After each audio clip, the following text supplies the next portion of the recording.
जल्दी से।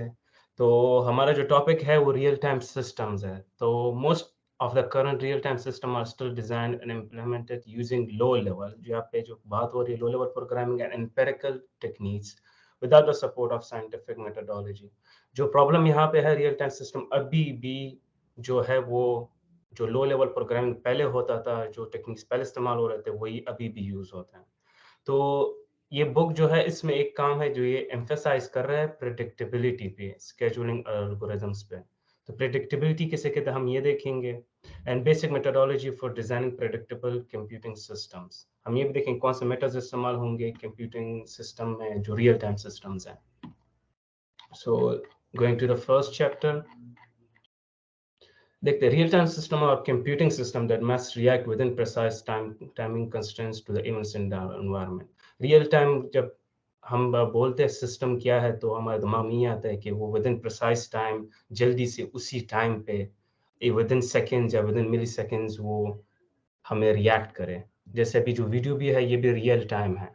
तो वैल्यू ऑफ द कंप्यूटेशन जो है वो टाइमिंग पे भी है और रिजल्ट पे भी है। अगर रिजल्ट सही नहीं है तो सब कुछ खराब है। अगर वो रिजल्ट लेट मिलता है हमें, तब भी उसका कोई फायदा नहीं हो सकता, क्योंकि हम उसको रियल टाइम है तो हम उसी टाइम पे चाहिए। Reaction that occurs too late could be useless और इवन डेंजरस। हम देखें कौन से सिनेरियोज में डेंजरस है और कौन से में यूजलेस है। अब वीडियो में अगर मैं यहाँ पे बात कर रहा हूँ और वो तुम लोग को 10 सेकंड बाद आ रहा है, और अगर मैं कॉल कर रहा हूँ तो ये सॉफ्ट रियल टाइम सिस्टम होता है। तो ये जल्दी ना जाए तो इससे हमारा जो बात करने का तरीका होता है वो सब कुछ खराब होता है। और जो डेंजरस वाले है, जैसे ये केमिकल एंड न्यूक्लियर प्लांट्स में जो होते हैं, समवन्स माइक इज ऑन। और chemical and nuclear plant control जो होता है ये हार्ड रियल टाइम होता है। Control of complex production processes, ये हार्ड भी हो सकता है और सॉफ्ट भी हो सकता है, डिपेंड करता है कौन सा कॉम्प्लेक्स प्रोडक्शन होता है। रेलवे जो स्विचिंग सिस्टम्स है ये भी हार्ड है। ऑटोमेटिव एप्लीकेशंस, अभी ये ऑटोमेटिव में है कि गाड़ी अगर सही टाइम पे रिएक्ट ना करे तो एक्सीडेंट्स हो सकता है। Flight control is hard. Environmental exposition and monitoring, अब इसमें सॉफ्ट और हार्ड आ रहा है।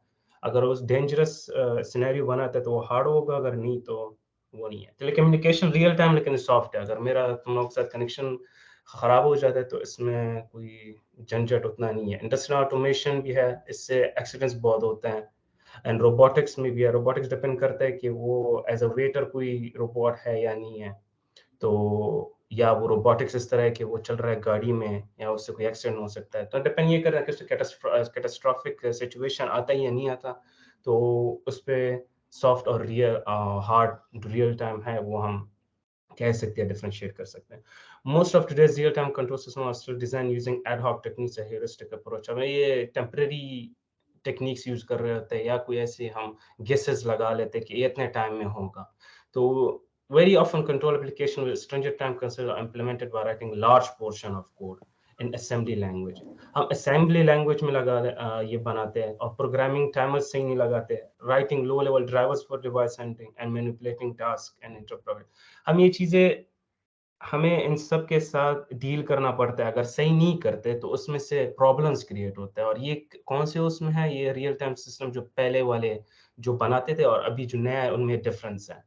तो कौन से प्रॉब्लम्स ये क्रिएट करते हैं अगर हम इसी तरह कर ले, ह्यूरिस्टिक अप्रोच कर ले। तो टीडीएस प्रोग्रामिंग है, ये efficiency of the code strongly depends on the programmers ability. अगर वो बना लेते हैं असेंबली लैंग्वेज के अंदर, तो डिपेंड करता है वो किस तरह बना रहा है। और assembly language is a low level है, तो वो बंदा कितना एफिशिएंट है उस पे डिपेंड कर रहा है। अगर वो बंदा इतना एफिशिएंट नहीं है, सही नहीं कर सकता, वो सिस्टम भी खराब बनाएगा। डिफिकल्ट कोड अंडरस्टैंडिंग, ये बात है कि जो कोड जो बंदा बना रहा है, दूसरा बंदा उसको नहीं पढ़ सकता इज़िली, क्योंकि जो असेंबली लैंग्वेज है वो मुश्किल होता है। ह्यूमन रीडेबिलिटी उसका बहुत ज़्यादा कम होता है, code readability. And difficult software maintainability, जैसे कोड बड़ा हो जाएगा तो वो मेंटेन नहीं रख सकते। उनसे खुद जो ओरिजिनल जो प्रोग्राम है उसके लिए भी डिफ़िकल्ट होता है कि उसको मेंटेन करे। इसीलिए असेंबली प्रोग्राम नहीं बनाना चाहिए असेंबली लैंग्वेज में। And difficult verification of time constraint, इसमें वो टाइमिंग कंस्ट्रेंट भी नहीं है कि कितने टाइम में होगा, कितना नहीं होगा। और हमारा सारा काम इसी पे है कि हम जल्दी से करें और सही टाइम जिस डेडलाइन पे दिया हुआ है उस पे हम ये सब कुछ कर सकें। तो ये 4 चीज़ें अराइज़ होती है, प्रॉब्लम्स जो होते हैं अगर हम ये ट्रेडिशनल प्रोग्रामिंग के साथ जाएँ। तो इसके consequences क्या है? Highly unpredictable होगा. The system could apparently work well for a period of time, but could collapse in certain rare but possible situations. हाँ, यही है कि usually तो सही काम कर रहा होता है और एक ऐसे situation आ जाता है, तो उसमें वो खराब हो जाएगा और वो आ सकता है situation और आते भी है और इससे catastrophic और dangerous event create हो सकता है. As an और इसका एक एग्जांपल ये कि first flight of space shuttle was delayed at a considerable cost because of a timing bug. इसमें एक टाइमिंग बग था, जो ट्रांजिएंट सीपीयू ओवरलोड था वो ज़्यादा हो गया था, तो रिडंडेंट प्रोसेस करता जा रहा था एयरक्राफ्ट का.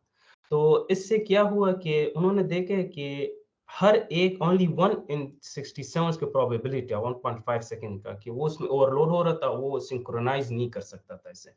जिसकी वजह से वो सही डिले हो गया था सब कुछ। अब उन्होंने वो फिक्स भी किया था। दूसरा ये था कि रियल टाइम कंट्रोल सिस्टम था ना पैट्रियट मिसाइल्स पे, ये Saudi Arabia during gulf war वो चेक कर रहा था कि वो देख रहे थे कि कोई मिसाइल जब आ जाता है, तो वो कैलकुलेट कर रहे थे क्या ये फेक मिसाइल है या ऐसे फेक अलार्म है या ये सच में आ रहा है और इसको ये टारगेट कर देगा, तो ये एंटी बैलिस्टिक मिसाइल था। क्या हो गया था इसमें कि इसमें 57 माइक्रोसेकंड का डिले आ रहा था पर मिनट और ये 100 घंटों के लिए ऑन था। तो इसकी वजह 354 मिलीसेकंड का इसमें डिले आ गया और इतने सेकंड में 3.4 सेकंड में वो जो मिसाइल 640 87 मीटर्स का डिफरेंस में, तो वो जो बैलिस्टिक मिसाइल है उसने बोला नहीं ये फॉल्स अलार्म है, ये सही नहीं है, जिसकी वजह से कैटास्ट्रॉफी हो गया, वो मिसाइल हिट कर गया. तो टेस्टिंग के जो हम टेस्टिंग फेस करते हैं, हम कहते हैं टेस्ट कर रहे हैं, इसको देखते हैं कि किस तरह, तो वो पार्शियल वेरिफिकेशन दे रहा है, हमें पूरी तरह पता नहीं हुआ कि एक सिस्टम कैसे प्रेडिक्ट कर सकते हैं हम. तो इसलिए क्योंकि उसमें जो पर्टिकुलर सबसेट ऑफ डेटा हम उसको जब प्रोवाइड करते हैं एज इनपुट उस सिस्टम को, हमें नहीं पता कि उसमें और क्या हो सकता है, तो हमारे दिमाग में ये चल रहे थे सिनेरियोज, लेकिन रियल लाइफ इज डिफरेंट. तो इसलिए हमें उसके लिए कंस्ट्रेंट्स चाहिए होता है कि हम उस पर कर रहे हैं. Moreover, in critical applications, the control system must be capable of handling all anticipated scenarios. जैसे मैंने कहा, हर एक सिनेरियो के लिए वो रेडी हो, including पीक लोड सिचुएशंस. उस पर अगर ज़्यादा 3-4 जो प्रोसेसेस आ जाए एक साथ, उनको हैंडल कर सके. And it's design must be pessimistic assumption. तो पेसिमिस्टिक ये कि अगर कोई चीज़ खराब हो सकती है, वो खराब ही होगी. तो हमें हर चीज़ के लिए तैयार होना होता है. वर्स्ट के सिनेरियो को हम हमेशा माइंडसेट में रखते हैं कि हम उसके लिए डिज़ाइन कर सकें. अब देखिए what does real time system means, इसका मतलब क्या है? हम कहते हैं रियल टाइम, लेकिन there is a big difference और माइन्यूट डिफरेंसेस भी है इसमें. The word time means that the correctness of the system depends not only the logical result of the computer but also on the time at which the results are produced. अभी देखो, अब मैं तुम्हें एक result दे दूं, अभी exam हो रहा है और मैं कल का एग्जाम परसों दे दूं, तो वो सही दे दूंगा लेकिन टाइम पे नहीं दूंगा. So that's the problem. वो टाइम पे भी होना चाहिए. अगर टाइम पे नहीं है वो गलत है, अगर गलत है टाइम पे तब भी गलत है. दोनों को करेक्ट होना चाहिए. तो इस तरह के एक एंड ऑपरेटर इन दोनों के बीच में. The word real indicates, इसमें जो टाइम का तो हमें पता चल गया, अब रियल का देखते हैं. Real indicates that the reaction of the system to the external events must occur during their evolution. जैसे ही आता है कोई एक्सटर्नल इवेंट, हम उसके लिए तैयार हो, वो सिस्टम वो दोबारा उसको रिएक्ट करे. और as a concept system time, internal time जो इसका है ना, must be measured using the same time scale for measuring the time in control में. जो एनवायरनमेंट का टाइम है और जो इंटरनल क्लॉक है, उन दोनों को मैच हो, एक दूसरे के साथ वो सिंक्रोनाइज हो. So we can skip all of this. A control system operates in real time if it is able to quickly react to the external events. जैसे हमारे जल्दी से react कर सके. According to this interpretation, system is considered to be real time if it is fast. अब एक बात है, fast और real में ये फर्क है कि हम कहते हैं कि वो जल्दी से react करे. अब जल्दी से react करना और real time system में एक छोटा सा फर्क है जो हम देखेंगे अब यहाँ पे.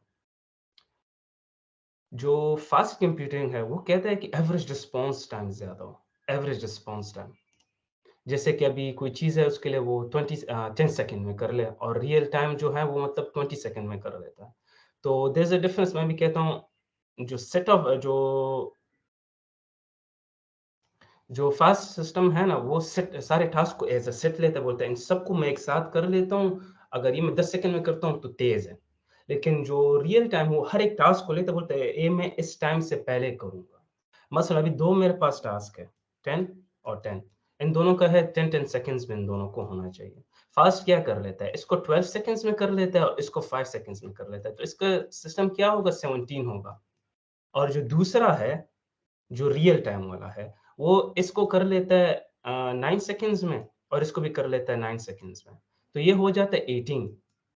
वो ऊपर वाला फास्ट है, लेकिन यहाँ पे देखो ये 10 सेकंड्स में है और इसका डेडलाइन किससे 12 सेकंड्स में कर लिया। अब इसका ये बात है क्यों, अगर कोई न्यूक्लियर रिएक्टर में होता है ना, जब वो न्यूक्लियर रिएक्शन स्टार्ट होता है, वो मिली सेकंड्स में काउंट होता है। अगर थोड़ा सा 1 सेकंड ज़्यादा हो जाए, तो ब्लास्ट हो सकता है। अब जो सिस्टम है उसने 12 सेकंड उसको 10 सेकंड में बंद करना चाहिए था रिएक्टर को, उसने 12 सेकंड में कर दिया और उसने दूसरा टास्क है वो 5 सेकंड में किया। तो 5 सेकंड में किया कोई फ़ायदा नहीं, वो ब्लास्ट हो जाएगा 12 सेकंड में। तो इसको जो रियल टाइम है वो कहता है चलो 10 सेकंड से पहले हो गया, ये दूसरा वाला 9 सेकंड में हो गया और ये दोनों, तो ये अभी ब्लास्ट नहीं होगा, थोड़ा लेट है फास्ट से, लेकिन टाइम पे है। तो इसको कहते हैं रियल टाइम। डिफरेंस यहाँ पे ये है। Fast doesn't mean that it's safe and predictable. Hope that अगर किसी को क्वेश्चन है तो पूछ ले, क्योंकि दिस इज रियली इंपॉर्टेंट और एग्जाम में आ सकता है। सो इससे एक और एग्जांपल ये जी। दोबारा कर लो, अभी आया हूँ। आवाज आ रही है सलीम? हाँ हाँ हाँ, आवाज आ रही है। देखो पहले वाला जो है ना वो फास्ट है। दोबारा मैं हेलो? समझाऊं सबको? हेलो, हाँ हाँ आ रही है। जी जी जी जी। देखो एक चीज है 10 और हेलो? 10, इनका डेडलाइन है 10-10 सेकंड में इन दोनों को करना चाहिए। दो टास्क है, टास्क 1 और टास्क 2। फास्ट क्या कर लेता है? एक्सक्यूज मी सलीम, जी हाँ बताओ। ये जो फास्ट कंप्यूटिंग और ये रियल कंप्यूटिंग, ये जरा दोबारा हाँ बता दे। हाँ वही कर रहा हूँ। देखो दो टास्क है, टास्क 1 एंड टास्क 2। दो टास्क है हमारे पास, दोनों का डेडलाइन क्या है कि 10-10 सेकंड में ये करे। ये समझ आ जी गया सबको ना? फास्ट क्या कर लेता है, पहला वाला जो है ना वो 12 सेकंड में करता है और दूसरे वाले को 5 सेकंड में करता है। जी समझ गए ना? अब ठीक। देखो इसका टोटल एवरेज टाइम क्या है, 17 है या नहीं है?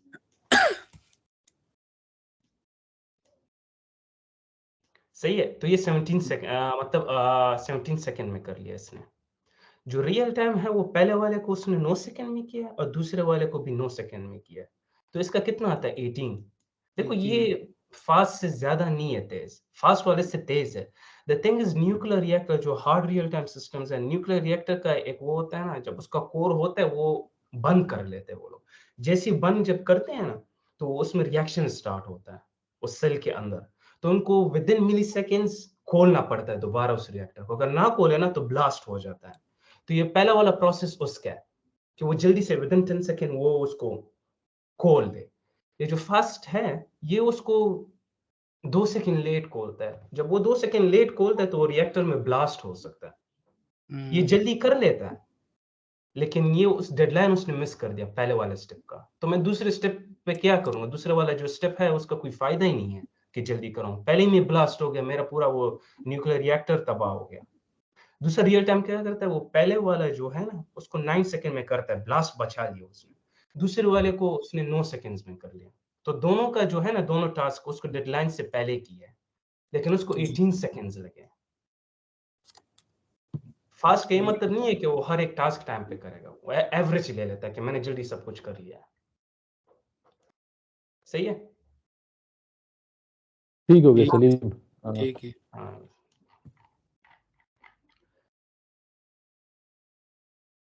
तो इसका एक और एग्जांपल भी है। There was a man who drowned crossing a stream with an average depth of 6 inches. अब ये है कि कोई दरिया के अंदर चले जाते हो, कोई बंदा कहता है इसका जो एवरेज है, एवरेज जो डेप्थ है, वो गहराई, वो 6 इंचेस है। 6 इंचेस तो बहुत कम है, लेकिन ऐसे जब तुम अंदर जाए तो बिल्कुल बीच में, बिल्कुल गहराई में होता है, तो वो डूब जाता है। तो इससे ये भी पता चला कि एवरेज पे हमें डिपेंड नहीं करना। ऐसे कोई सिनेरियो आ सकता है जो खतरनाक हो सकता है, जैसे भी हमारा जो न्यूक्लियर रिएक्टर का था। Hence, rather than being fast, a real-time computing should be predictable. जो हम predict कर सके कि ये इस time से पहले करेगा. And one way to achieve predictability is to investigate and employ new methodologies at every stage of the deployment of application, from design to testing. तो जो पहले मैंने कहा जो हमने जो देख लिया है कि जो ट्रेडिशनल प्रोग्रामिंग वाले सिनेरियोज थे सिस्टम के लिए, तो वो हम इस्तेमाल नहीं करना चाहिए, न्यू करना चाहिए। और ये न्यू मेथोडोलॉजी हमें डिजाइन से टेस्टिंग तक करना चाहिए, पहले से लेके आखिर तक, क्योंकि ये कैटास्ट्रॉफी क्रिएट कर सकते हैं। अब ये डायग्राम देख लो, अगर ये हमारा सिस्टम है रियल टाइम कंट्रोल सिस्टम, ये एनवायरनमेंट से सेंस करता है, सेंसरी सिस्टम से। तो उसके बेसिस पे वो डिसीजन लेके उस एनवायरनमेंट को किसी एक्चुएशन सिस्टम, किसी आर्म के साथ या कोई बल्ब या कोई डोर, तो वो उस एनवायरनमेंट को इफेक्ट करता है। एक लूप है, वो सेंस कर लेता है, डिसीजन लेता है जैसे इंसान लेते हैं। तो ये एक ब्लॉक डायग्राम है जनरेट रियल टाइम, और ये एग्जाम में आ सकता है। At the process level, the main difference between a real time and a non-real time task is the real time is characterized by deadline. Real time में हमेशा deadline होता है कि इस डेडलाइन से पहले करोगे, which is the maximum time within which it must complete execution. अपना execution इसी डेडलाइन से पहले करेगा, मगर ना वो रिजल्ट जो है ना उसका कोई जरूरत नहीं होगा और उसका कैटास्ट्रॉफी हो सकता है। तो रियल टाइम जो टास्क है वो हार्ड भी हो सकता है और सॉफ्ट भी हो सकता है। डिफरेंस क्या है कि हार्ड रियल सिस्टम में कैटास्ट्रॉफी होता है, सॉफ्ट में नहीं होता। सॉफ्ट में बस सिर्फ ये अभी सॉफ्ट रियल टाइम है, अगर मेरा आवाज खराब हो गया तो कोई कैटास्ट्रॉफी नहीं होता, बस सिर्फ तुम लोग का जो एक्सपीरियंस है वो खराब हो जाएगा, समझ नहीं आएगा। लेकिन जो रियल टाइम होता है ना, वो जो सिस्टम होते हैं वो हाइब्रिड टास्क लेते हैं, वो सॉफ्ट भी होता है उसका और हार्ड भी होता है। वो सिर्फ हार्ड को कैटेगराइज नहीं कर, हार्ड उसके पास नहीं आता। तो उसे क्या करना चाहिए कि गारंटी कर ले कि जो individual timing constraint of hard task है उसको पूरा करे, और सॉफ्ट वाले का जो एवरेज रिस्पॉन्स टाइम है उसको कम करे। सॉफ्ट को एज अ सॉफ्ट ट्रीट करे, हार्ड को एज अ हार्ड ट्रीट करे। जब कोई हार्ड आ जाता है तो उसको पहले प्रायोरिटाइज करे, सॉफ्ट को बोले चलो खैर है वो बाद में भी कर ले तो कोई प्रॉब्लम नहीं होता। तो उस सिस्टम में ये होना चाहिए।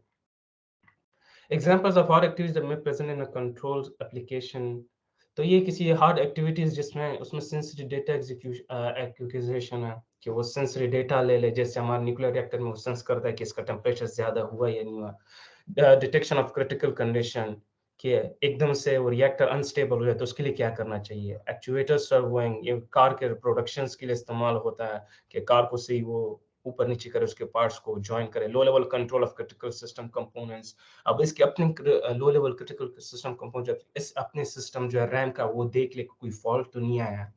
Planning sensory interaction data interact with the environment, अभी जो सेंसरी एनवायरनमेंट है वो जैसे आ जाता है एक्चुएटर, वो सेंस कर लेता है क्या ये टेम्परेचर इसका सही है नहीं है, इसमें कुछ और करना चाहिए नहीं करना चाहिए। तो ये सॉफ्ट नहीं है कि the command interpreter user interface जब तुम अभी जो मैं भी कर रहा हूँ सारी चीजें इंटरेक्ट कर रहा हूँ इस उसके साथ माइक्रोसॉफ्ट या गूगल क्रोम के साथ, handling input data from keyboard, keyboard जब तुम टाइपिंग कर रहे हो थोड़ा स्लो हो जाता है, खैर है हम कहते हैं ये स्लो हो गया, लेकिन जेपटाइज नहीं करा कुछ। Displaying messages on the screen, represent of state variables, graphical activities, ये सारे रिपोर्ट डेटा, तो ये सॉफ्ट में आ जाता है।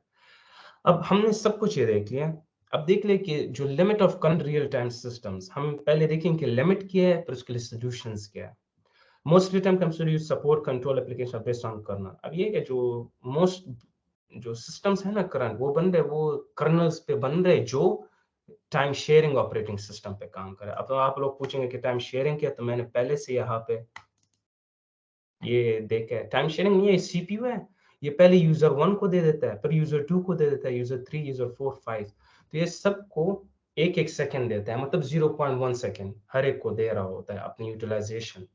तो एक राउंड में चलता है, सारे यूजर्स एक कंप्यूटर को यूज कर रहे थे, हर एक का अपना एक स्क्रीन है। तो ये वो उसके लिए बना हुआ था। अब उसमें और जो रियल टाइम सिस्टम में बहुत ज्यादा फर्क है, वो तो मल्टीपल यूजर्स के लिए बना है। अब इसके करैक्टरिस्टिक्स क्या है इसी टाइम शेयरिंग ऑपरेटिंग सिस्टम जो यूज होता है यूजुअली रियल टाइम सिस्टम्स के लिए, तो इसमें मल्टीटास्किंग होती है। अब मल्टीटास्किंग में क्या है, support for concurrent programs provided to a set of system calls for process में। अब मल्टीटास्क हो रहा है, क्रिएट हो रहा है, कोई डिलीट हो रहा है, तो पाइपलाइनिंग हो रही है। Many of these primitives do not take time into account। अब ये जब मैं डबल क्लिक कर लेता हूँ कोई और चीज खोल देता हूँ, यस पे क्लिक लेता हूँ, तो वो टाइमिंग कंस्ट्रेंट नहीं देखता है जो उसके अंदर जो इम्पोर्टेंट काम हो रहा है क्या, उसके टाइमिंग कंस्ट्रेंट क्या है। तो इसकी वजह से अनबाउंड डिलेज हो सकते हैं। जैसे कोई फोटोशॉप किसी ने खोला होगा अपने लैपटॉप में, कुछ और करे तो सब कुछ स्टॉप हो जाता है तब तक वो करे।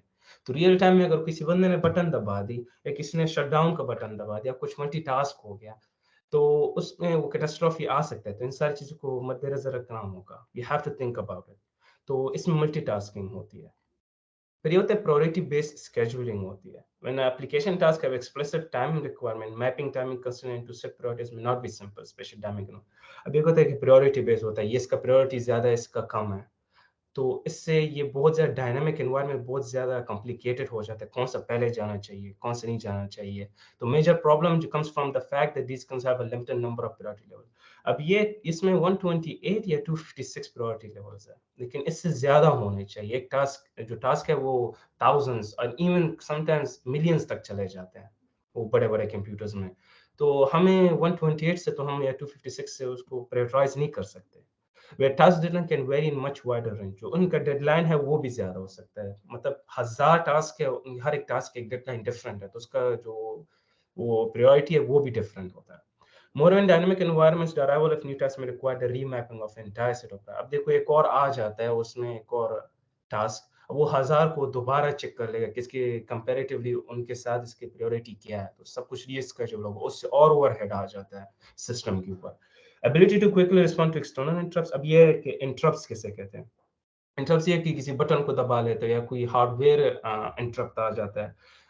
इंटरप्ट क्या है? ये उसमें आ सकता है एग्जाम में। Interrupt is the halting of the process within its execution। Execute हो रहा है तो उसका जो प्रोसेस है वो बीच में halt हो जाए, कोई और आ जाए या कुछ और इंटरप्ट कर ले उसको।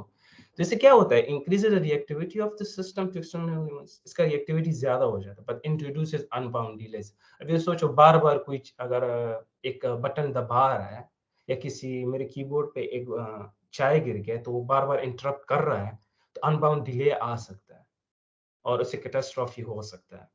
तो ये मद्देनज़र ये कि ऐसे एक न्यूक्लियर रिएक्टर को या मिसाइल लॉन्च इन सारी जगहों को मद्देनज़र रखने हो कि वहाँ पे एक एक्सीडेंट हो सकता है, कोई बटन दबा सकता है क्योंकि इंसान होता है।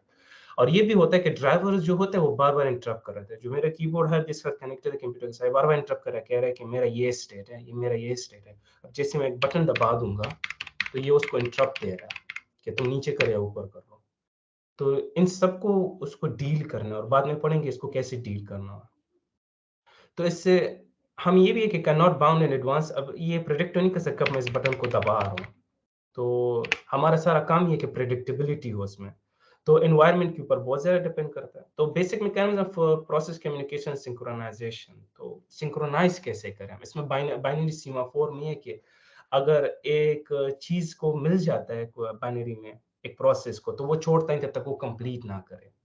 और एक और ये कि इसमें no access protocols due to enter critical section. ये चैप्टर 2 में पढ़ लेंगे क्रिटिकल सेक्शन क्या है, और एक अगर उसमें घुस गया क्रिटिकल सेक्शन में तो दूसरा आके उसके क्रिटिकल सेक्शन को छेड़ सकता है, जिसकी वजह से बहुत प्रॉब्लम्स क्रिएट होंगे। तो ये चैप्टर 2 में पढ़ेंगे कि क्या है। और इसकी वजह से ये भी होता है कि प्रायोरिटी इन्वर्जन होता है। अभी एक जो प्रोसेस है वो चल रहा है और उससे एक हायर प्रायोरिटी वाला टास्क आ रहा है, लेकिन वो नहीं घुस सकता इस प्रोसेस में क्योंकि उसको वेट करना होता है। इसको कहते हैं प्रायोरिटी इन्वर्जन। उसका प्रायोरिटी ज़्यादा लेकिन उसको वेट करना है। चेन ब्लॉकिंग एंड डेडलॉक, एक दूसरे के पीछे डेडलॉक ये है कि 2 प्रोसेस को एक रिसोर्स चाहिए, दोनों वेट कर रहे हैं। तो ये चेन ब्लॉकिंग हो गया। और डेडलॉक ये है कि प्रोसेस 1 को प्रोसेस 2 का वो चाहिए, रिजल्ट चाहिए, और प्रोसेस 2 को प्रोसेस 3 का चाहिए, प्रोसेस 1 को प्रोसेस 3 का चाहिए। तो ये एक सर्कल बन गया है और ये डेडलॉक में हो गया, तो इससे अनबाउंड डिलेज आ सकते हैं और ये यूजुअली बहुत होते हैं। अभी इसके लिए जो दूसरा सीमाफोर है ना, वो मॉडिफाइड वाला वो इस्तेमाल होता है। अब ये कि इसमें स्मॉल कर्नल हमने उसमें पढ़ा हुआ था, ऑपरेटिंग सिस्टम में स्मॉल कर्नल अच्छा होता है, फास्ट कॉन्टेक्स्ट स्विचिंग होती है। लेकिन इसमें ये है कि this feature reduces system overhead but does improving average response time of task से। तो मैं जैसे कह रहे हैं हम टास्क सेट को कर देख रहे हैं, टास्क को इंडिविजुअली नहीं देख रहे। तो बात ये है कि ये गारंटी नहीं दे सकता कि individual deadline of the task meet होगा या नहीं होगा। और इसकी वजह से लिमिटेड फंक्शनैलिटी वजह, जब तुम कर्नल को छोटा कर देते हो तो उसका फंक्शनैलिटी कम हो जाता है और इसकी वजह से प्रेडिक्टेबिलिटी भी कम हो जाती है। उसमें अगर वो नहीं है कोई फंक्शन, तो it has to go through other application tasks, देखना पड़ता है कि उधर से ले कोई फेच कर ले रैम से। तो ये प्रॉब्लम क्रिएट करता है, प्रेडिक्टेबिलिटी को बहुत ज़्यादा लो करता है।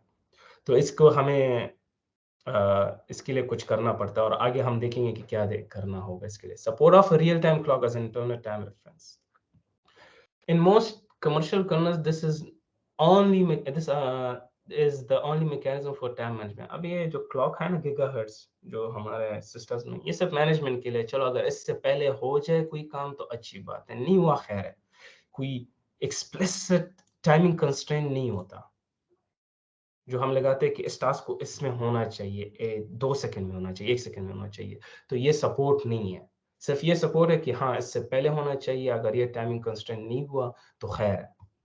तो इसमें कोई मैकेनिज्म नहीं है for automatic periodic activation of task. और ये भी है कि अगर हम ये कहें कि इतने साइकिल्स के बाद, अभी आप प्रोग्रामिंग लैंग्वेजेस में या उसमें नहीं है, ये ऑपरेटिंग सिस्टम विंडोज में है, लिनक्स में, कि कोई टास्क है वो उसको हर एक 10 साइकिल के बाद ऑन होना है, हम उसको प्रोग्रामिंग में नहीं लिख सकते, तो इसके लिए अपने प्रोग्रामिंग लैंग्वेजेस है।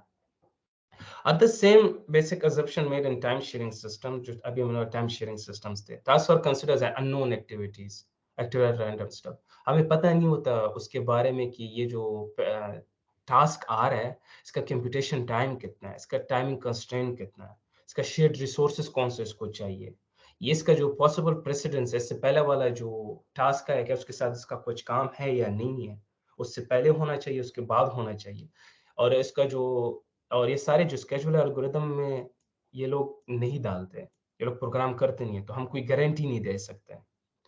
एंड एक और चीज है कि quick reaction to external input and small average response time for other task.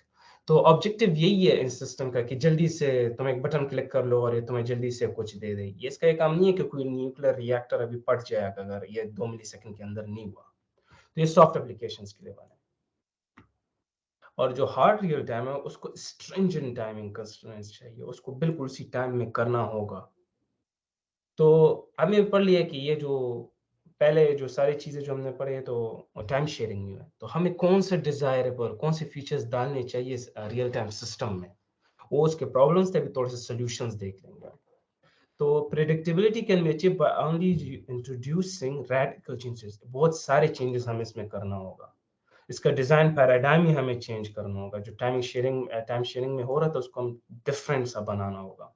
तो हम इसमें ये देखेंगे कि computation time, resource president relation, ये सारे टास्क हम इसमें डालेंगे कि ये उसके अकॉर्डिंगली करें। There is no need to consider task as unknown, unknown उसको नहीं होना चाहिए, जो भी आ रहा है उसके साथ पैरामीटर्स अटैच हो कि मुझे इतना ये चाहिए, मैथ्स के बाद मुझे रन होना चाहिए सीपीयू में और वेरीफाई होना चाहिए। तो एज अ रियल टाइम उसमें ये बात है कि जो सारे टास्क चल रहे हैं वो इंडिविजुअल नहीं हो सकते हैं। यूजुअली इस तरह के सारे जो है एक मेंबर ऑफ टीम है acting together to accomplish one common goal. ये सारे टास्क चल रहे हैं ताकि वो एक काम करे, न्यूक्लियर रिएक्टर को स्टेबलाइज करे, उसका ये काम है। टास्क और not all independent and it is not strictly necessary to support independent at spaces. जरूरी नहीं है कि वो उसको जो स्पेस है, हमने जो बोला एक दूसरे के जो स्पेस रैम में मिलता है एक दूसरे से जुदा हो, एक को वो कर सकते हैं। उसके लिए टेक्निक्स होते हैं कि वेट होना चाहिए, सिग्नल देना चाहिए। अब देख ले कौन से चीज है जो उसमें होना चाहिए रियल टाइम सिस्टम में। टाइमलीनेस होना चाहिए, results have to be correct only in, not only in their value but also in the time domain. Time पे होने चाहिए और रिजल्ट सही होना चाहिए, इसको कहते हैं timeliness. explicit timing constraint and different criticalness should be provided। हम बोलेंगे कि इसको इस टाइम से पहले होना चाहिए। उसका क्रिटिकलनेस ये है कि अगर ये टास्क नहीं हुआ, ये वाला इसका जो कैटास्ट्रॉफी है ये हो सकता है, या इसका इतना ज़्यादा डैमेज नहीं करता सिस्टम को। ये सारी चीज़ें उसमें डालेंगे तो उसके लिए एक फार्मूला चैप्टर नंबर 2 में पढ़ेंगे कि उसका फार्मूला कैसे होगा, हम ड्राइव करें कि कौन सा पहले जाना चाहिए। Design for peak load, timeliness हो गया। अब ये भी देखना है कि रियल बिल्कुल पीक लोड पे भी वो सही काम करे। Real time system must not collapse when they are subject to peak load condition. जब पीक लोड पे हो वो खराब ना हो, वो सारे काम को उसी टाइम पे कर सके। So they must manage, design to be manage all anticipated scenarios, सारे सिनेरियोस के लिए। अब वो हो गया। अब प्रेडिक्टेबिलिटी देखते हैं। हमने देख लिया timeliness, design for peak load, अब प्रेडिक्टेबिलिटी देखते हैं। इसका ये मतलब to guarantee a minimum level of performance, कि एक minimum level of performance ये तुम्हें दे ताकि तुम्हें पता चला अच्छा ये इधर पे स्लो होगा लेकिन कैटास्ट्रोफिक सिचुएशन क्रिएट नहीं करेगा। If some task cannot be guaranteed within its time constraint, the system must notify this fact in advance so the alternative action can be planned in time to cope with the event. जैसे हम error handling, वो जो exception handling करते हैं, ये चीज़ है, तो ये भी उसी की तरह है कि अगर कोई काम नहीं हो रहा तो कोई और हो। अगर न्यूक्लियर रिएक्टर अनस्टेबल हो रहा है तो दूसरे तरीके से उसको स्टेबलाइज करे, या कोई और चीज़ ऐसा लिक्विड है जो उस पर वो डाल दे कि वो स्टेबलाइज हो जाए, तो उसके लिए वो अल्टरनेटिव रोड है। तो फॉल्ट टॉलरेंस हो कि कह रहे हैं कि एक सिग्नल अगर हार्डवेयर या सॉफ्टवेयर फेलियर हो, उसकी वजह से पूरा सिस्टम क्रैश ना हो। क्रिटिकल कंपोनेंट जो है ना, वो ऐसे डिजाइन हो कि फॉल्ट टॉलरेंट हो। उसमें मतलब दो ऐसे इंजन आना, अभी जो प्लेन में होता है 2-3 इंजन होते हैं, एक इंजन फेल होता है तो दूसरा ऑन हो जाता है, तो इसको कहते हैं फॉल्ट टॉलरेंस। मेंटेनेबिलिटी ये है कि जो है वो मॉड्यूलर स्ट्रक्चर में हो और वो उसमें मॉडिफिकेशन ईजी हो। ऐसे ना कि तुम उसको बस स्टैटिक बना लो, उसमें मॉड्यूलर ना हो और बाद में कुछ और उसमें ज़रूरत हो तो तुम्हें पूरा सिस्टम चेंज करना पड़े। तो ये हर एक चीज़ में होता है, मॉड्यूलर डिज़ाइन हर एक चीज़ में करना चाहिए। तो वो तो हो गया। अब हम देखते हैं कि प्रेडिक्टेबिलिटी के बारे में हमने बात की। प्रेडिक्टेबिलिटी है क्या? ये मोस्ट इंपॉर्टेंट चीज़ है प्रॉपर्टी है रियल टाइम का, कि प्रेडिक्टेबिलिटी उसका हम देख ले। प्रेडिक्टेबिलिटी के बहुत सारे मतलब हो सकते हैं, अभी हम देखेंगे क्या है। तो कह रहे हैं कि predict the evolution of task and guarantee that all critical timing constraint will be met. ये वो गारंटी दे देता है कि जो हार्ड रियल टाइम टास्क है और सॉफ्ट भी उसके साथ, तो हार्ड रियल टाइम होगा, सॉफ्ट का खैर अगर ना हो। The reliability of the guarantee how depends on the range of factors। हम अभी कह रहे हैं कि ये प्रेडिक्टेबल हो, कैसे होगा अभी देखेंगे कि इसके में क्या क्या हम कर सकते हैं। The first component that affects predictability of schedule is the processor itself। Processor खुद, उसमें बहुत सारे से फॉल्ट आ सकते हैं, कुछ ऐसे वो काम कर सकता है जो प्रेडिक्टेबिलिटी को खराब कर सके। तो उसमें क्या है, internal characteristics of processor such as instruction prefetch, कि वो प्रीफेच क्या कर रहा है, मैं कौन से रैम पे कौन सी जगह पे चला जाऊँ, मैं कौन सा जो इंस्ट्रक्शन है वो मैं लोड करूँ। पाइपलाइनिंग मतलब कि वो मल्टीटास्किंग कैसे करेगा। कैश मेमोरी का क्या इफेक्ट है, और ये डायरेक्ट मेमोरी एक्सेस डीएमए ये कौन सा ही क्या है। तो ये सारे इफेक्ट करता है। अभी हम देखेंगे कि इनका इफेक्ट क्या है और ये है क्या। Features improve the average performance of the processor, लेकिन performance increase कर देते average। They introduce non-deterministic factors that prevent a precise analysis of worst case execution। हमारे लिए मदद करते हैं कि सिस्टम तेज हो, लेकिन ये जब जैसे नॉन डिटर्मिनिस्टिक बिहेवियर लाता है कि अभी पढ़ लेंगे कि डीएमए कैसे अफेक्ट करता है और कैसे कैसे अफेक्ट करता है, तो उसको अनप्रिडिक्टेबल मानता है। जैसे मैंने कहा फास्ट हो जाएगा तो क्या फायदा अगर न्यूक्लियर रिएक्टर कोलैप्स हो जाए। Other important components that influence the execution of task set are internal characteristics of real-time kernel। हम ये भी देखेंगे कर्नल का क्या है, प्रोसेसर के बारे में हमने देखा है, कर्नल के बारे में भी देखेंगे। और ये भी देखना होगा कि स्केड्यूलिंग एल्गोरिदम जो यूज हो रहा है और सिंक्रोनाइजेशन में मैकेनिज्म जो सीमाफोर है वो हम कौन सी यूज करें, और मेमोरी मैनेजमेंट पॉलिसीज जो पेजिंग होता है उसमें जो फॉल्ट आता है ये भी देखेंगे। और कॉमन सिमेंटिक्स इंटरप्ट हैंडलिंग जो प्रोग्रामिंग में होता है, कौन सा प्रोग्रामिंग लैंग्वेज हमने यूज किया। तो भी आ जाए डीएमए डायरेक्ट मेमोरी एक्सेस। मैं यहाँ पे सलीम दिखाता हूँ कि सीमाफोर जरा एक्सप्लेन करो। सीमाफोर अभी करता हूँ, आ जाएगा। मैं एज आई सेड कि अभी हम एक एक उनमें से एक एक देख रहे हैं। तो सीपीयू यहाँ पे और ये डीएमए कंट्रोल। डीएमए ये एक्सेस करता है मेमोरी को। अब किसी प्रेफरल को कोई चीज चाहिए, जो वीडियो नजर आ रहा है ना, ये मेमोरी से फेच हो रहा है, डीएमए में जा रहा है और प्रेफरल में आ रहा है।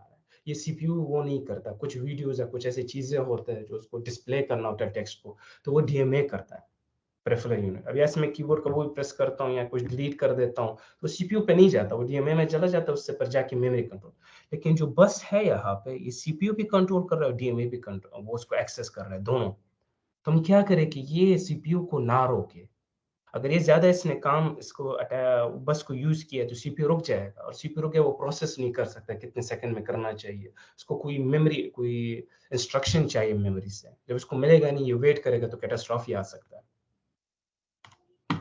इसके लिए अब जैसे मैंने भी सारे बात अभी दोबारा ये कहेगा, since both the CPU and IO devices share the same bus, the CPU has to be blocked when DMA devices perform. जब डीएमए कोई एक्सेस कर रहा है तो सीपीयू हैज टू वेट। तो सेवरल डिफरेंट ट्रांसफर मेथड्स, इसके लिए methods हो सकते हैं। साइकिल स्टीलिंग होता है, DMA steals the CPU memory cycle in order to execute the data transfer. अभी इसमें जो डीएमए है वो इसको एक्सेस कर रहा है, अब सीपीयू एक्सेस कर रहा है। जैसे ही सीपीयू वो कुछ नहीं करता, जैसे थोड़ा-सा 1 सेकंड के लिए ऑफ हो जाता है, डीएमए कंट्रोल ले लेता है, उसका साइकिल स्टील कर लेता है, कहता है मेरी बारी है, मुझे छोड़ो कि मैं एक्सेस करूँ। तो इसको कहते हैं साइकिल स्टीलिंग। तो ये क्या होता है, in order to execute data transfer, तो अगर वो उसको स्टील कर रहा है बार-बार और सीपीयू हैव टू वेट, तो इसमें एक बात है कि प्रेडिक्टेबिलिटी जो प्रेडिक्टेबिलिटी वो खराब हो जाती है। मुझे नहीं पता डीएमए कब इसको एक्सेस करेगा। तो response time task can not be precisely determined कि कौन सा कितना रिस्पॉन्स होगा सीपीयू का इसका। तो दूसरा ये होता है टाइम स्लाइस का होता है। अब ये टाइम स्लाइस का ये कि 1 सेकंड डीएमए को मिलता है, 1 सेकंड सीपीयू को मिलता है। कि इसमें तुम उसको एक्सेस करो फिर सीपीयू एक्सेस करे। अब ये अच्छा है कि ये स्प्लिट हो जाता है टाइम स्लॉट्स में, एडजेसेंट टाइम स्लॉट, 1 सेकंड इसको, 1 सेकंड इसको। और इससे जो है ना ये एक्सपेंसिव है सेकंड स्टीलिंग से, साइकिल जो स्टील हो रहा है, लेकिन प्रेडिक्टेबल हो जाता है। 1 सेकंड अगर डीएमए को चाहिए भी नहीं 1 सेकंड, लेकिन उसको 1 सेकंड मिल रहा है। लेकिन हमें पता है कि एक टास्क को 3 सेकंड चाहिए, तो वो 6 सेकंड के लिए रुकेगा, क्योंकि 3 सेकंड डीएमए ले रहा है, तो हमें पता है ये इतने टाइम में होगा। In fact, since the CPU and DMA device do not conflict, the response time of the task do not increase due to DMA operation and hence can be predicted. जैसे मैंने अभी कहा है कि अभी 3 सेकंड उसको लेना होता है एक टास्क को, तो वो हमें पता है वो 3 सेकंड लेगा, 6 सेकंड मतलब, उससे ज़्यादा नहीं लेगा। तो इससे एक्यूरेसी ज़्यादा होती है, लेकिन हाँ, टाइम ज़्यादा लगता है। इसका एक और ये भी है जो सर ने हमें बताया कि हम इससे कहते हैं जो बस है ना, इसको आधा कर लेते हैं इधर से, बस आधा सीपीयू को मिले और आधा डीएमए को मिले। तो इस तरह भी हो सकता है। तो डीएमए मतलब इसका अगर 12 बस के लाइन्स है यहाँ पे, तो 6 सीपीयू को मिलेंगे, 6 डीएमए को मिलेंगे। तब देखते हैं कैशे क्या है। कैशे जो है वो इधर पे मैंने नहीं किया, ओके। कैशे जो होता है वो एमएमयू और जो मेमोरी मैनेजमेंट यूनिट होता है, उसके बीच में होता है। तो and is not visible to software program. Programming level से तुम उसको एक्सेस नहीं कर सकते। द थिंग ये, और जो अभी जैसे हमें पता है कि कैशे में वो चीज़ होते हैं जो ज़्यादा इस्तेमाल होते हैं सीपीयू से। सीपीयू जिस चीज़ को ज़्यादा इस्तेमाल करता है, जिस एड्रेस को, जिस डेटा को, तो वो कैशे में आ जाता है और इसको कहते हैं प्रोग्राम लोकेलिटी। लेकिन और इसमें एक प्रॉब्लम है, अगर देखा जाए 1 एमबी ऑफ मेमोरी में एंड 8 किलोबाइट कैशे में, the data requested from a programmer found in the cache 80% था। अगर 1 एमबी मेरे पास रैम है और 8 किलोबाइट कैशे है, अगर मैं ज़्यादा एक्सेस करता हूँ और उसमें कैशे यूज़ करता हूँ, तो हिट रेशियो ये है कि मैं अगर चाहता हूँ कोई चीज़ एक्सेस करूँ, 80% चांस है कि वो कैशे में हो। और ये क्या करता है, ये फास्ट कैशे हमने इसलिए इस्तेमाल किया था पहले टाइम पे, क्योंकि जो रैम था वो बहुत स्लो था, अभी तेज़ हो गया। लेकिन जो कैशे है introduce some degree of non determinism. जैसे मैंने कहा ये 80% वो होता है उसमें और 20% नहीं होता। अभी कह रहे चलो 80% नहीं होता, 20% जाके रैम से कर ले, इसमें क्या है, तो उसने 80% अच्छा कर दिया। The thing is when data is not found in the cache, जब डेटा नहीं होता या मिस हो जाता है, the access time to memory is longer due to the additional data transfer from RAM to cache. वो क्या करता है, वो रैम से लेके वो कैशे में डाल देता है, फिर कैशे से लेके खुद लेता है। और इसमें जो ये काम है, ये ज़्यादा एक्सपेंसिव है। और जो चीज़ मैं राइट करता हूँ कैशे में, फिर उसके बाद मुझे वो मेमोरी में डालना होता है, क्योंकि कंसिस्टेंसी होता है ना, रैम में डाल दिया, कैशे में डाल दिया, फिर अगर कैशे मॉडिफाई किया, वो रैम में भी होगा। अब बात ये, और इसमें ये भी है कि 90% ऑफ द टाइम हम सिर्फ रीड करते हैं ऑपरेशंस को और 10% राइट करते हैं। अब बात क्यों, ये प्रॉब्लम क्यों है? हमने जैसे बोला हम वर्स्ट के सिनेरियो में जाते हैं हमेशा। वर्स्ट के सिनेरियो, क्वेश्चंस अभी ना पूछो, खैर है। वर्स्ट के सिनेरियो ये है कि अगर 80% वो ढूंढता है, 20% नहीं ढूंढता, हम 100% कहते हैं कि वो नहीं ढूंढता, कैशे में वो नहीं होगा, तो हम क्या करेंगे? क्योंकि वर्स्ट केस सिनेरियो ना, हम हर चीज के लिए रेडी होना है। अगर वो 100% of the time worst case scenario में वो नहीं है, तो मैं कैशे क्यों यूज करूं? अगर हमें ऐसे प्रोग्रामिंग ही कर रहा हूं कि वो कैशे में नहीं होगा, तो मैं कैशे क्यों यूज करूं? वो ओवरहेड क्यों लाए? वो अनप्रेडिक्टेबिलिटी क्यों लाए? इसलिए हम कहते हैं कि हम कैशे को हटा ही देते हैं, क्योंकि वो मोर एफिशिएंट है कि हम उसके बगैर ही कर लेते हैं, तो हम कैशे को डिसेबल कर देते हैं। किसी को कोई क्वेश्चन है? आप The keyword is we should assume a cache fault for memory access. वही कि हमें कैशे में मिलेगा ही नहीं कोई भी data. Does anyone have a question? क्योंकि मुझे माइक ऑन नजर आ रहा है तो सुनाई दे रहा है. ओके, इंटरप्ट्स के बारे में पूछते हैं कि अच्छा वो तो हो गया. इंटरप्ट्स किसे कहते हैं? इंटरप्ट्स जो होते हैं ना वो जनरेट होते हैं आईओ प्रेफरल डिवाइसेस से, ड्राइवर्स से होते हैं, खुद सिस्टम कॉल्स होते हैं. If not properly handled they can introduce unbound delays. 11:15 हो गया.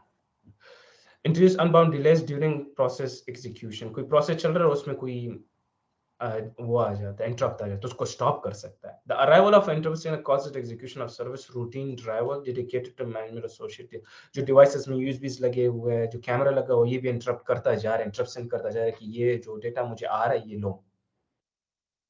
So for example, in order to get data from IO devices, each task must enable the hardware to generate interrupts, wait for the interrupts, and read data from a memory buffer shared with the driver. अब ये है कि ये जो camera है ये memory को access भी कर रहे हैं ना, वो कि ये जो डेटा दे रहा है वो मेमोरी में जा रहा है. तो इसके लिए क्या होगा, मैं एनेबल करूंगा इंटरप्ट्स को, उसके लिए रुकूंगा भी 1 माइक्रोसेकंड के लिए, पर उसका रिजल्ट भी मुझे लेना होता है. तो ये होता है कि ड्राइवर को अगर हम स्टैटिक प्रायोरिटी देते हैं और हायर प्रायोरिटी देन प्रोसेस देते हैं नॉर्मल, उसमें अभी जो माउस से जो डेटा आ रहा है, जो इंटरप्ट आ रहा है, तो वो हायर प्रायोरिटी पे है किसी प्रोसेस से. लेकिन in context of real time systems यहाँ पे जो है, however this assumption is certainly not valid. क्योंकि जो रियल टाइम सिस्टम्स में कोई काम हो रहा है, न्यूक्लियर रिएक्टर हो गया, बैलिस्टिक मिसाइल लॉन्च का वो हो गया, तो अगर मैं माउस हिला देता हूँ 1 सेकंड के लिए वहां पे, तो वो माउस को अगर प्रोसेस कर लिया और उसकी वजह से छोटा सा अनबाउंड डिले आ गया, तो वो कैटास्ट्रॉफी कर देगा. तो हमें इंटरप्ट्स को देखना होगा कि इंटरप्ट्स को कैसे हम मैनेज करें. तो 3 पॉसिबल टेक्निक्स है इसके लिए, इंटरप्ट्स को कैसे हम करते हैं. पहला वाला ये कि the most radical solution is to eliminate interrupts interface, disable all external interrupts. सबको हम इंटरप्ट्स को हम हटा देते हैं और एक टाइमर लगा लेते हैं कि हर 1 माइक्रोसेकंड के बाद तुम देख लो कोई इंटरप्ट आ रहा है या नहीं आ रहा.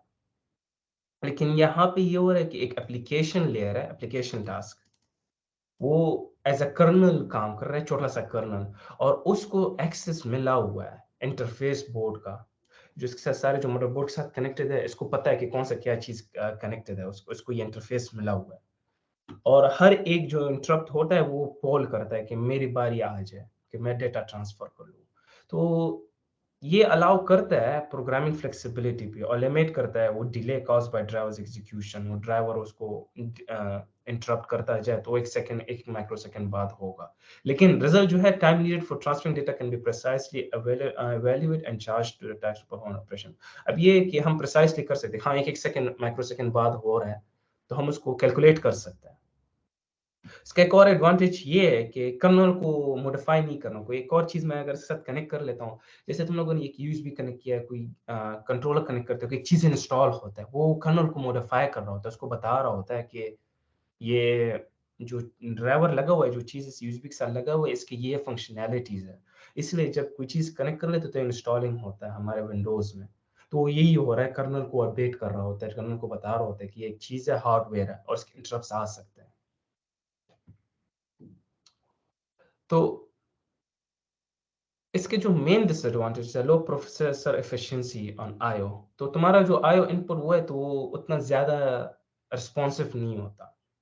The application task must have knowledge of all low-level details of device that they want to handle. अभी जो application task है, इसको देखना होगा, जिस तरह कर्नल को पता है, इसको भी देखना होता है कि ये जो ड्राइवर है इसके क्या लो लेवल है, कि ये कौन सा इसमें वो लगा हुआ है, इंटरफेस लगा हुआ है, कौन सा यूएसबी इस्तेमाल कर रहा है, 2.1 है, 3.1 है. तो ये इजीली सॉल्व हो सकता है. Device dependent routines, library functions हम इस्तेमाल कर सकते हैं, उसको दे सकते हैं कि वो ये एप्लीकेशन टास्क जो है इसको एज अ लाइब्रेरी को कॉल करे और वो देखे कि क्या हो रहा है, कौन सा सेट हमें मुझे इस्तेमाल करना चाहिए. ये एक सोल्यूशन हो गया. दूसरा सोल्यूशन ये, as in previous approach, all interrupts जो है वो हम डिसेबल कर देते हैं और इसमें भी टाइमर ही लगा लेते हैं. लेकिन जो पहले वाले में था वो एप्लीकेशन टास्क था, एक और एप्लीकेशन एज अ कर्नल के, छोटा सा कर्नल समझो, वो उसके साथ लगा हुआ था. यहाँ पे हम कर्नल को इस्तेमाल नहीं कर रहे हैं, लेकिन ये जो मैनेज हो रहा है वो कर्नल रूटीन्स खुद कर्नल चेक कर रहा है. वहां पे वो एप्लीकेशन था, ओवरहेड था, वो जाके देख रहा होता है कि क्या है, ये खुद कर्नल ही उसको देख रहता है और पीरियोडिकली एक्टिवेट कर रहा होता है। हर एक माइक्रोसेकंड के बाद मैं देख लेता हूँ कि ये कर्नल देख रहा होता है कि कोई इंटरप्ट आ रहे हैं। अब ये अनबाउंड डिलेस खत्म कर देता है जो पहले हो रहा था, लेकिन ये स्लो डिवाइस और ये एक और काम भी करता है, स्लो डिवाइसेस के लिए मल्टीप्लेक्स करता है। अब एक स्लो डिवाइस है 4 और वो 1 MB कर रहा है, और इसका जो वो है 10 MB तक कर रहा है, इसका जो एक सिस्टम है रूटीन कॉल, तो वो 4 को मल्टीप्लेक्स कर रहा है। जो भी अगर इसको यूज करना है तो वो कर ले, क्योंकि मेरे पास 10 MB का कनेक्शन है और वो एक MB ले रहा है, तो उसके लिए एक हो गया। और जो सिंगल साइकिल वाले वो आईओ प्रोसेस है जो तेज है, उसके लिए डेडिकेटेड पीरियोडिक सिस्टम टास्क है, तो उसके लिए पीरियोडिकली वो रन कर रहा होता है, क्योंकि वो जल्दी उसको चाहिए और वो तेज भी है, तो वो यूज कर सकता है। तो यहाँ पे एक एफिशिएंसी ये हो गया। Peripheral devices can be encapsulated into kernel procedure, do not need to be known by the application task. हम जैसे अभी क्या है, जो आईओ हमारे डिवाइसेस है, कीबोर्ड मेमोरी सब कुछ लगा हुआ है, तो ये कर्नल के पास है, कोई और जरूरत नहीं है कोई और एप्लीकेशन टास्क यूज करे इसको, कोई और वो ऐसे छोटा सा एक और कर्नल बनाए, mini kernel. So because the interrupts are disabled, major problem of this approach is due to the behavior of kernel. तो ये कर्नल खुद इस रूटीन को कर रहा है, थोड़ा सा स्लो हो गया ना, और which makes the system less efficient during IO operations. अब मैं कोई कीबोर्ड कर लेता हूँ, 1 सेकंड बाद उसको रिस्पॉन्ड देता है, इसका यही प्रॉब्लम है, बाकी उतना नहीं है। And this case is characterized by little higher system overhead, जैसे मैंने बताया, जो सिस्टम है स्लो हो जाता है due to the communication required among the application task and the IO routines extend है। सर में कहा हर एक चीज थ्रू कर्नल होता है, हर एक चीज कर्नल देख रहा होता है, ताकि दूसरे के साथ कीबोर्ड का मॉनिटर के साथ काम हो, माउस को मॉनिटर के साथ हो, तो ये थ्रू होता है, कर्नल के थ्रू होता है। Finally, since the device handling routines are part of the, it has to be modified with some devices replaced or added. अब जैसे मैंने कहा, जैसे ही वो कनेक्ट कर लो कोई चीज, तो कर्नल को अपडेट करना होता है। और ये विंडोज और इनमें तो खैर है, लेकिन जब उन चीजों में कनेक्ट कर लेते हो हार्ड रियल टाइम में, तो फिर देखना होता है कि ये उसके साथ कुछ खराबी तो नहीं करा, कोई बग तो जनरेट नहीं होता। इसलिए जब ज्यादा प्रोग्राम्स इंस्टॉल करते हो, ज्यादा चीजें लगाते हैं कंप्यूटर के साथ, तो वो कभी कभी स्लो हो जाता है, हैंगिंग होता है, वो सारे इसी की वजह से होता है। कर्नल को हर एक चीज देखना पड़ता है, इसलिए जब तुम विंडोज दोबारा इंस्टॉल कर लेते हो तो तेज हो जाता है। जब मोबाइल दोबारा तुम वो हार्ड रीसेट कर लेते हो, सब कुछ ठीक हो जाता है, वो इन्हीं की वजह से। अब ये हम अफोर्ड नहीं कर सकते रियल टाइम सिस्टम्स में, हार्ड रियल टाइम सिस्टम्स है।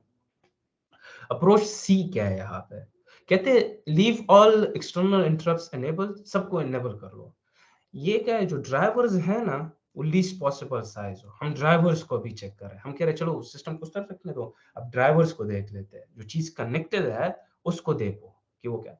तो वंस एक्टिवेटेड, जो the device manager task executes under direct control of operating system उसको कहता है, ये भी करना ही मतलब है इसको, and it is guaranteed and it's just like any other application task। अब यहाँ पे क्या हो रहा है, एक ये हो गया, the priority that can be assigned to the device handling task is completely independent from other priorities। अब ये बात है, हम क्या कर रहे थे, जो वो इंटरप्ट आ रहा है हम उसको भी प्रायोरिटी देते हैं, हम कहते हैं ये भी एज अ टास्क है, एज एक प्रोसेस है आगे। देखो एक टास्क जनरेट हुआ, ड्राइवर एसोसिएटेड एक्टिवेशन, हम उसको क्या करते हैं, एक उसमें उस इवेंट को हैंडल करने के लिए हम उसको डाल देते हैं, वो रेडी क्यू में डाल देते हैं, वेट क्यू में, उसको भी एज अ प्रोसेस ले लेते हैं। हम छोड़ते नहीं है कि चलो इसने सब सारी चीजों को वो खराब करे, जो एक टास्क चल रहा है उसको ये इंटरप्ट कर सके। देखेंगे कि इस टास्क का प्रायोरिटी, ये जो टास्क चल रहा है इससे ज्यादा है इंटरप्ट का अगर टास्क से ज्यादा नहीं है जो प्रोसेस चल रहा है,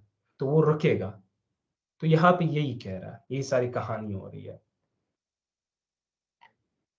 तो मेजर एडवांटेज इसका क्या है कि eliminates busy wait during I operation. इसमें होता है यूजुअली तो हाई प्रायोरिटी टास्क नहीं आते इतने रियल टाइम में भी, तो 90% 95% ऑफ टाइम तुम्हारा सिस्टम अच्छा चलेगा। It doesn't have to wait every single, वो एक सेकंड बाद जो इंटरप्ट के लिए वो स्कैन कर रहा होता है। Unbound delay introduced by drivers during task execution is also drastically reduce. इसमें रिडक्शन हो जाता है उसी अनबाउंड डिले का, जो ड्राइवर्स की वजह से होता है, लेकिन थोड़ा सा बहुत ज्यादा प्रेडिक्टेबल होता है, बहुत कम हो जाता है लेकिन प्रेडिक्टेबल भी बहुत ज्यादा हो जाता है, लेकिन थोड़ा सा अनबाउंड डिले या ओवरहेड रह जाता है due to the execution of small drivers still remains in the system. अब वो ड्राइवर हमने छोटा कर दिया है, लेकिन उसको प्रायोरिटी भी दी है, लेकिन वो चलेगा तो वो एग्जीक्यूट होगा। तो इसको it should be taken into account in the guarantee mechanism. जो गारंटी मैकेनिज्म चैप्टर 2 में हम पढ़ेंगे कि वो गारंटी देता है, उसमें हम देखेंगे कि ये किस तरह गारंटी देता है। और it can be neglected in most practical cases. ज़्यादातर गारंटी बेस वो जो हम अभी पढ़ेंगे कि मैंडेटरी और ऑप्शनल में कैसे हम इसको फिट इन कर लेते हैं, मोस्ट प्रैक्टिकल केसेस में हम निगलेक्ट कर सकते हैं। और जब उस गारंटी पे इम्प्रेसाइज कैलकुलेशन जब होता है, उसमें हम कैसे इसको फिट इन करते हैं, और ये निगलेक्ट भी हो सकता है। अब आ जाते हैं इनमें 3-4 रह जाता है, and we have 11:24। I'll take 15 minutes more, Jawad. System calls, देखते हैं कि system call जो आता है, system predictably also depends on how the kernel primitives are implemented in order to precisely evaluate the worst case execution time. All kernel calls should be characterized by unbounded execution time. Hello? Hello?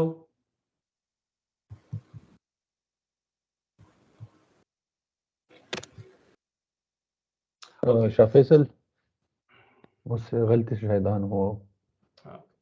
System predictability also depends on how kernel primitives are implemented. अब ये कि system call क्या है, तुम अपना जो call होता है कर्नल का जो काम होता है, सिस्टम जो कॉल करता है रीड राइट डिलीट और ये सारी चीज़ उसके अपने, तो वो उसको कैसे डील करे।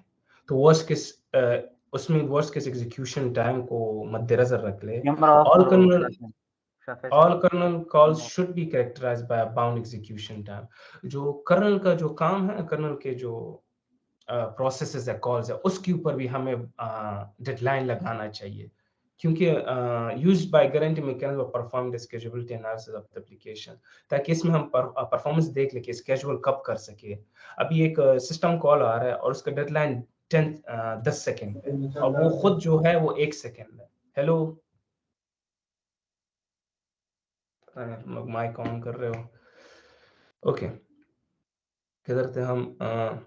ये यहाँ पे ये है कि अगर इसका जो डेडलाइन है 10 सेकंड पे और 0 सेकंड पे आया है, तो डेडलाइन 10 सेकंड पे है ना सिस्टम कॉल का, तो हम कह सकते हैं चलो इसको हम 90 सेकंड पे चला सकते हैं। तो उसके लिए हमें कहते हैं इसके ऊपर भी बाउंडेड एग्जीक्यूशन टाइम हमें पता चले कब करना है, तो एनालिसिस करना होता है, स्केलेबिलिटी एनालिसिस के लिए। और ये भी कह रहे हैं कर्नल प्रिमिटिव्स भी प्रीएम्प्टेबल हो, कि अगर उससे भी ज्यादा टास्क आ जाए जो इससे ज्यादा उसकी प्रायोरिटी है, तो वो भी हम कर सके। ओके, सीमाफोर देख लेते हैं। अब सीमाफोर उसने मुझसे पूछा था, उस्मान ने पूछा था। हाँ, तो सीमाफोर ये है ना कि सीमाफोर में ये होता है कि अगर ये ट्रक जो है ये एक चीज ले लेता है, ये कहते हैं कि तुम लोग वेट करो, तो कोई और सेक्शन उसको, कोई और प्रोसेस या फिर उसको एक्सेस नहीं कर सकता। या इसमें कि प्रोसेसर इसको मिला है, बाकी जो 3 है दे हैव टू वेट कि प्रोसेसर को रिलीज करे। इसका ये हर एक के पास एक टोकन होता है। वो अगर टोकन मुझे मिला है, मैं ऐसा समझो कि एक जगह है, एक पार्क है और एक उसमें एक स्लाइड है, तुम्हें टोकन मिला, तुम जाओगे वहां पे, तब तक तुम उधर से निकलोगे नहीं, टोकन किसी और को नहीं दोगे, वो अंदर नहीं जा सकता। तो इसको सीमाफोर कहते हैं। See, अब the typical semaphore mechanism used in traditional operating system is not suited for implementing real-time applications. जैसे हमने पढ़ा होता है कि अगर एक हाई प्रायोरिटी वाला टास्क आता है, अभी एक टास्क को मिले, इसकी प्रायोरिटी मतलब है मीडियम, और हाई वाला आ रहा है, तो उसको प्रोसेसर नहीं मिलेगा जब तक ये रिलीज ना करे। इसमें ये प्रॉब्लम है। तो ये इंट्रोड्यूस क्या करता है, non deterministic delays on execution of critical task. तो इसमें प्रेडिक्टेबली फिर से खराब हो गया। So for the mutual exclusion problem, priority inversion can be avoided by adopting a particular product that must be used every time a task wants to enter a critical section. अब इसका क्या है? Efficient solution provided by basic priority inheritance, priority ceiling, stack resource policy. अब ये है कि इसको समझने के लिए आगे और भी चीजें बताया है चैप्टर 2 में। मैंने वो नहीं किया, इसको मैंने हाईलाइट नहीं किया, ठीक है। जो वेट और ये होता है ना, the implementation of program requires substantial modification of converse requires not only wait wait some but also some data section can. अब ये कह रहा है कि इसमें जो है वेट और सिग्नल हो गया, इसमें और चीजें भी तुम्हें डालनी चाहिए, डेटा स्ट्रक्चर के बारे में कोई मैकेनिज्म फॉर टास्क मैनेजमेंट, कि ये प्रोटोकॉल इसमें डाल दो, मॉडिफाई कर लो ताकि ये प्रॉब्लम उसमें ना हो। और ये भी होना चाहिए कि उसमें जो मैक्सिमम ब्लॉकिंग टाइम टास्क है शेयर करना, वो भी चेक कर लो कि कब तक बाउंड हो रहा है। अभी देखते हैं मेमोरी मैनेजमेंट क्या है। अब मेमोरी मैनेजमेंट है कि demand paging schemes are not suitable for real time application subject to rigid timing concept because of large unpredictability is cause of page fault. अब पेज फॉल्ट क्या है? एमएमयू जो होता है ना, इसके पास एक लिस्ट होता है कि कौन सा मेमोरी जो प्रोसेस का कौन सा सेक्शन है वो रैम पे किस जगह पे है। सही है?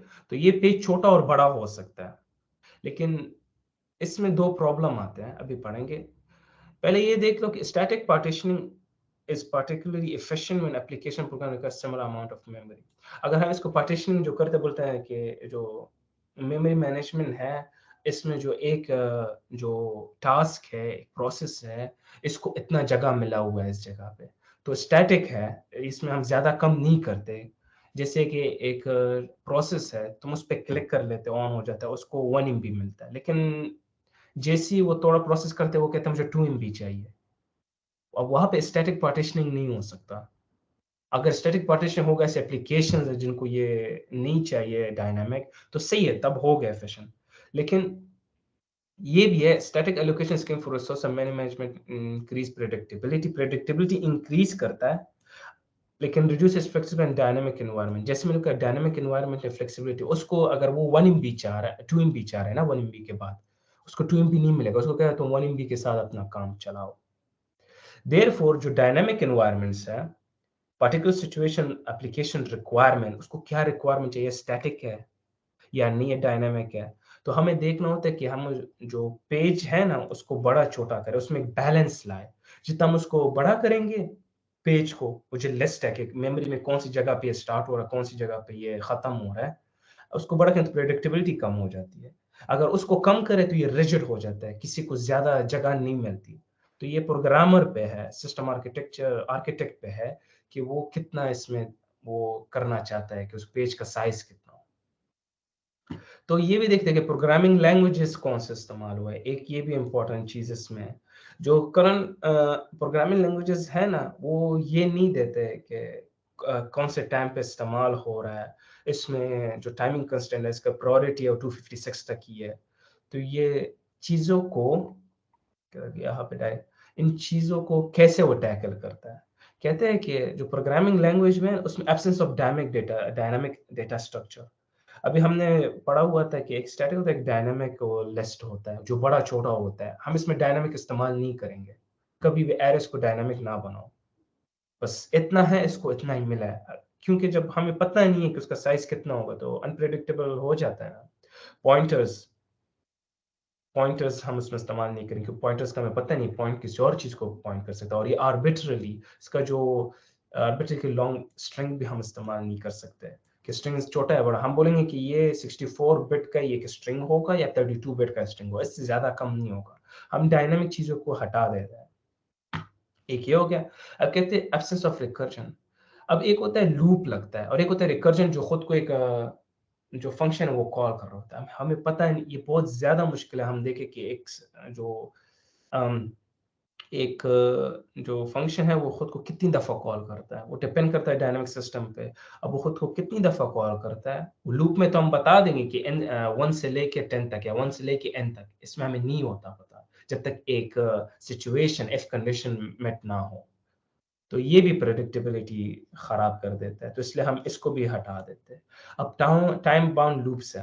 अब एक लूप है वो चल रहा है, मैं कह रहा हूँ अगर ये 10 सेकंड तक नहीं होता तो ये बस खत्म हो जाए, इसकी जगह पे एक और रूटीन या एक एक्सेप्शन हैंडलिंग हो जाए। तो यहाँ पे अगर देखा जाए विद इन डेडलाइन ये स्टेटमेंट करो, मगर ना तुम ये दूसरा स्टेटमेंट करो। ये लूप में लगा हुआ है कि ये कर लो, अगर नहीं हुआ तो स्टेटमेंट नंबर 2 कर लो, डेडलाइन अगर खत्म हो जाए। So I guess that's all. It took me about an hour. Okay, Shafis, will you have a question? Thank you, Salim. Thank you, Salim. Thank you so much. Ji, if anyone has any question, they can ask me. Salim, ये तो आपने पूरी chapter की वो practice करा दी ना। बाज ऐसे लोग हैं जो सिर्फ मेन यानी कॉन्सेप्ट जो होते हैं उसमें से मेन हाँ। कॉन्सेप्ट कौन से है? ये हमें देखना होता है कि पहले जो सिस्टम्स थे, जो प्रोग्रामिंग जी लैंग्वेजेस होते हैं, उसमें क्या प्रॉब्लम है? जी टाइम शेयरिंग जो है, हम क्या जी करना होगा कि हम इसको टैकल करें, ये बस जी फर्स्ट में यही है कि पहले कैसे सिस्टम यूज होते रियल टाइम